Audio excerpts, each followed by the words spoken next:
Buni siz shunchaki so'kinish belgisi deya o'ylaysizmi? Yo'q. Bu insonlarning o'zlarini fikrini buzg'unchiligi orqasidan buni so'kinish belgisi deya belgilab olishgan. Aslida esa buning kuchi, ta'siri undan-da og'irroq, yomonroq va xatarliroqdir. Bu barmoq bilan hazillashib bo'lmaydi. Ayniqsa g'azab ustida yoki kimnidir mayna qilib yoki behayo xayollar ortidan. Buni ko'rsatish orqali siz o'z karmangiz, ya'ni karma degani bu taqdir aslida, o'z taqdiringizni zarbalarda qoldirishingiz ehtimoli %99%dir. Va bu barmoqni nafaqat yomonlik uchun, ya'ni hayotingizdagi zarbalarga olib keluvchi voqealar uchun ishlatib qo'yishingiz mumkin, balki uni favqulodda vaziyatlarda o'zingizni qutqarish uchun ham ishlatishingiz mumkin. Avvalo hech qachon unutmang, haqiqiy osmon astrologiyasida ushbu o'rta barmoq Saturn, ya'ni Zuhal sayyorasining, ya'ni uning energiyasi bizga aynan mana shu barmog'imiz orqali yetkaziladi. Saturn juda qattiqqo'l hamda qudratli energiya uzatuvchisidir. Saturn bu vaqt, taqdir, ya'ni karma hamda adolatli hakam ramzi hisoblanadi. U butun borliqni sudyasi, prokurori o'rnida ko'riladi. Ya'ni u juda qudratlidir. E'tibor bering, g'azab ustida kimgadir ushbu belgini ko'rsatayotganingizda, mana shunday qilib, men hozir namuna qilib ko'rsatyapman tushunishingiz uchun. Ushbu belgini ko'rsatayotganingizda yuzaki qismi ko'rsatayotgan odamingizga qaratilgan bo'lsa, uning asosiy qismi, ichki qismi o'zingizga qaratilgan bo'ladi. Bu degani, kimga nimaki qilsa, o'ziga qiladi degani mana shunda ham yaqqol namoyon ko'rinib turibdi.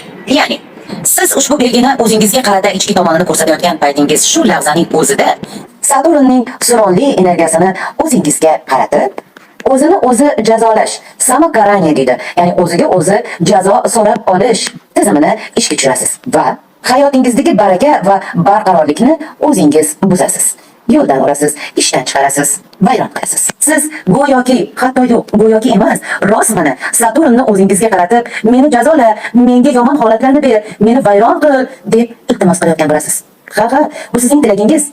Va hayotingizda yomon holatlar bo'lganda Xudoga qarab, "Ey Xudo, nima qildim? Nima qilganim uchun?" deysiz-ku. O'sha paytda Xudo aslida sizning tilagingizni bajargan bo'lganini siz hatto o'ylab ham ko'rmaysiz. Xayolingizga ham kelmaydi. Aslida Xudo sizning o'zingizni, iltimosingizni bajargan bo'ladi. Ushbu o'rta barmoq hamda uning energiyasi inson zotiga, har bir insonga, uning tanasiga, uning taqdiriga qanchalik kuchli ta'sir qilishiga ishonmaysizmi? Mana shunday holatlar bo'lishiga ishonmaysizmi? Siz birovni so'kayapman yoki uni beizzat qilyapman deb o'ylagan paytingiz aslida yuqorida prokuror deya nomlangan Saturn Zuhalga qarata "Meni dadil qil, meni vayron qil" deya iltimos qilayotganingizga ham ishonmaysizmi? Bu barmoqning kuchiga ishonmaysizmi? Har birimizning tanamiz kosmos bilan uzviy bog'liq. Ushbu barmoqning kuchini o'zingizda sinab ko'rishingiz uchun bir narsani aytmoqchiman. Aslida ko'p ulardan birini aytmoqchiman. Ya'ni bu tibbiyot, astrologiya tibbiyotidagi ko'rsatmalardan biri. Ushbu barmoqning kuchini o'zingizda sinab ko'rishingiz uchun. Xudo ko'rsatmasin, agar sizda taxikardiya boshlanib qolsa, yuragingiz tez urib, vahima bossa, bo'lib turadi shunaqa tez harakat qilganda yoki hayajonlanganda yurak tez urib ketadi, taxikardiyalari bor insonlar juda ko'p. Ya'ni sal harakat qilsa ham yuragi tez urib ketadiganlar bor. Shunaqa paytda aslo qo'rqmang va hattoki tez yordam chaqirsangiz ham, tez yordam mashinasi yetib kelguniga qadar o'zingizni o'zingiz yordam, ya'ni o'zingizga o'zingiz yordam bergan holda o'zingizni o'zingiz qutqarib turing. Qanday qilib deysizmi? Buning uchun siz ayni chap qo'lingizni olasiz, o'rta barmoqni bukasiz va mana bu Venerani ustidan bostirasiz. Saturnni Venera bilan bostirasiz. Saturn boshqaruvchi o'rta barmoq, Zuhal boshqaruvchi o'rta barmoqni Venera bilan bosasiz. Mana shu holatda bir necha sekund, ko'pi bilan 1 daqiqa deylik, 1 daqiqa ham ketmaydi aslida. Bir necha sekund, bir necha soniya yetarli bo'ladi. Ko'pi bilan borsin 1 daqiqa. Mana shu holatda ushlab turasiz. Bo'ldi. Faqat unutmang, albatta chap qo'l, o'ng qo'l emas. Adashib yana o'ng qo'lni qilib olmang. Albatta chap qo'l, chunki u qabul qiluvchi, ya'ni oqimlarni, energiyalarni qabul qiluvchi tomon. Va mana shu oddiygina harakat 1 daqiqaga qolmasdan Saturn, ya'ni Zuhal shu zahotiyoq o'zining qat'iy va kuchli nazoratini hovrini sovutadi va hech qanday dori darmonsiz yuragingiz urishini me'yoriga qaytarib beradi.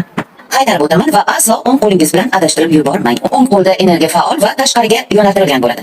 Agar o'ng qo'lingizdagi o'rta barmoqni aynan taxikardiya paytida mana shunday davolayman deya adashib yuborib o'ng qo'lingizdagi o'rta barmoqni siqib, bukib, ustidan bosh barmog'ingizdan bostirsangiz, xuddi moyga yog' sepgandek bo'lasiz va yuragingiz yanada qattiqroq va yanada tezroq ura boshlaydi. Mana shunday sehrli go'yo ertaknamo vositalar bizning tanamizda yashiringan. Aynan shuning uchun men yaqinda Mirzo Ulug'bekning sha'niga, sharafiga, shon-shuhratiga, ya'ni nomiga bag'ishlab ochgan kursim, ya'ni Chingiza Alfastar deb nomlangan kursimda astrologiya tibbiyotini ham qo'shganman va kursning oxirgi kurslarida albatta, chunki boshdan uni tushunish juda qiyin.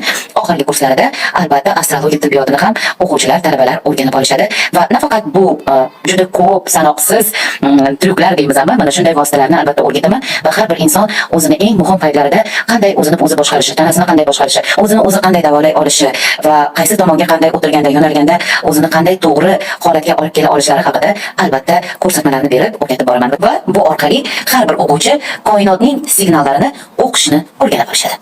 Yuragi tez bezovta qilib taxardiyasi bor bo'lgan, ya'ni o'zini hayajonda, xavotirda, yuragi tez urib ketuvchi tanishlaringizga ushbu videoni albatta ulashib qo'ying. Ularga bu yordam beradi, qo'l keladi va ularni og'ir vaziyatlarda tezgina o'zlari qutqarib chiqib ketishlariga sababchi bo'lib qolasiz.